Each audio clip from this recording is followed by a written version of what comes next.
So Tower of God wraps up its first season with episode 13, and with all honesty, this is probably the absolute best conclusion that this first arc could possibly hope to have.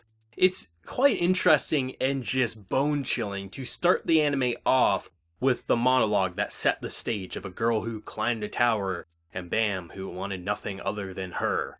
To then end the anime with that same monologue after seeing the push and seeing things from Rachel's perspective, after experiencing everything from Bam's. And all I can say is bravo. Not only did Tower of God secure my anime of the season spot, it has me dying for a second season more than anything currently right now. I am really excited to see where they're going to take this story because it is a Crunchyroll co-production, and because of how popular this was streaming-wise alone, it's getting more seasons. It's just a matter of when, and that's going to be an interesting thing to see, because who knows, they could have believed in this so much that they're already working on a season 2 before season 1 wrapped up, or maybe it'll be a standard couple year wait. Either way, Tower of God is here for the long run. It's crystal clear, and holy shit was this a remarkable experience. Rachel is a character that will infuriate you on a personal level. She's a character who you will disagree at pretty much every turn she makes, but I really like something that's said near the end of the episode,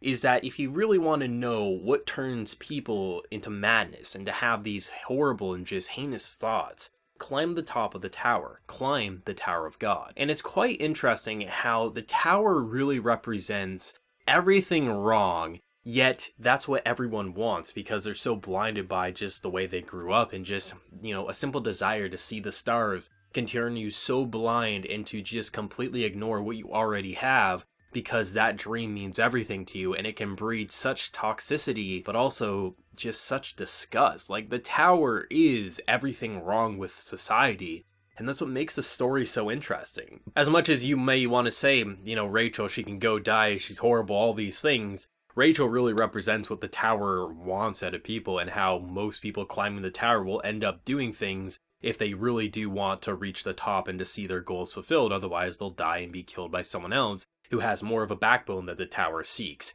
Bam is an anomaly. He is someone who was so ignorant and was just so friendship-filled. He was that cliche shonen hero that people are like, why does he keep getting friends? Why is in this show, why is he able to just build a friendship little army, and then we see him get pushed by the person he loves and cherishes the most, and gets a rude wake-up call. The fact that not only is he getting a wake-up call in this way, instead of going the traditional time skip route where it's like, hey, they cut the hair and now they're all ready for the time skip, he grew that hair back, and it's quite interesting because he starts out with Rachel with long hair, then cuts it, and now he's going back to long hair, almost symbolizing something like he's stepping forward without Rachel, but still probably wanting to save her. But obviously there's something with this tower that he needs to find answers to. And the fact that the person who was spying all along, this girl keeps popping up and everyone had their suspicions, but the fact that she was the biggest reason that Rachel ended up doing what she did, but then is also the one who's going to train Bam, it's just, this tower leads to so many questions, and that's what makes it so goddamn exciting, especially considering that we have people who have distrusted this tower for quite a while, now quitting and pretty much saying, I'm gonna climb the tower too. Everyone is climbing the tower. The salt on the wound, the icing on the very shitty cake, is that they firmly believed Bam was dead, and they were going to carry on what Bam wanted, to get Rachel to the top. This bitch can sit in the wheelchair, and I'm like, this is how you do character development. It is infuriating, but that's what makes it so great. I wouldn't have it any other way. Rachel does have a lot in her personality that you're like, oh my god, why are you doing this? But with everything we see at the tower, that's what the tower represents. And if this wasn't here, this show would be boring. It would honestly just be Bam skipping to the finish line with his friends, all holding hands, fighting monsters, and never having to really suffer. Having your main character's entire world shatter and force him to rebuild and become a new man, not simply clinging onto the skirt of Rachel, but really saying, you know what? I still care for her. I firmly probably believe that it's the tower's fault for this happening, but at the end of the day, I'm going to figure out what's going on, and I'm going to rip this corruption from its head, and I'm going to make sure something changes. That's why Bam was eliminated to begin with, because he is something that could shatter the tower's worldview, and it's going to be interesting to see where they're going to take it. And the fact that Kun probably drops my favorite line in this entire anime to date towards the end of the episode. I wish I would have met Bam before you did. And I'm like, bro, that's true. If you would have met Bam before, oh my god, things would have been so much different. And it's just like, he knows something's up, but also he can't prove it. But he's probably waiting for that day, like he realizes that this girl is the reason Bam seemingly died. And if he realizes that 100% crystal clear, or she just says something that pisses him off, she could easily end up dead. And I'm like, holy shit, Kun, you best boy, 100%. But depending on where they take Bam's character, maybe he could become it, you never know. But this definitely was Rachel's episode. This was her point of view, and I think a lot of people are going to say, why would you abandon something just to see the stars? Why would you give in to this tower, and why would you literally be willing to kill someone that you cherish and held dear to you? But by the time you see it all play out, if you were put into her shoes, it's hard to say would something similar happen to you, because it's easy to say no, but at the same time, we weren't a girl who, she was dirty, she looked like she was living homeless in a cave, probably starving and afraid for a long time, thinking, oh my god, I'm gonna get my chance to climb the tower, and then this boy pops up, and you're like, why? And then you realize that this boy is more special than you. Then you finally get chosen and you realize that it wasn't actually for you, and that you see that he gets everything and you get nothing. It constantly, the tower is breeding this mindset in you that you need to remove every obstacle if you want to succeed. And hey, you know what? I'll give you a special test. We really don't like this Bam character. You take him out for us, we'll let you climb the tower.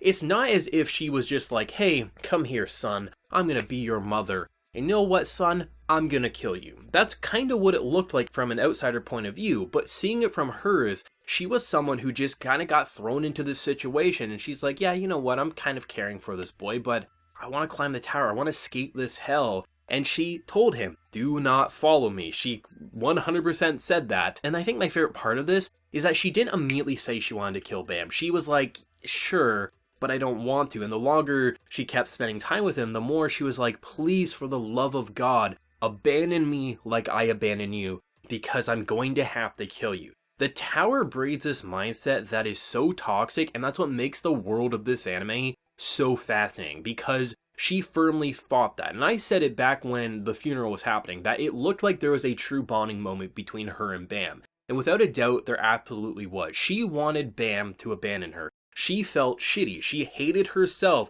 and she knew, should Bam not abandon me, this is what's going to happen. And the fact that she actually considered climbing the tower with Bam, despite all these voices manipulating her to give into the will of the tower, it was actually a really nice moment, because obviously knowing what happened last week, we knew that it was still going to lead to the same outcome, but it was really nice to see that Rachel wasn't this black or white, oh, she was like a mother-sister figure to him, banned him, and just said, you know what, I'm gonna kill him. That's not what was happening. There was actually a clear progression and transition, and you could see the manipulation. You could see how the tower feeds on insecurity, and that really anyone put into that situation, especially experiencing probably what she had, would more or less go down a similar path. Maybe she'd end up dead, maybe Bam would end up dead, maybe something would change along the way. But it's quite interesting to see how everything did come down to it, and how there was sorrow, there was loss. We were seeing characters cry and break down that I didn't expect it, and there was just distrust.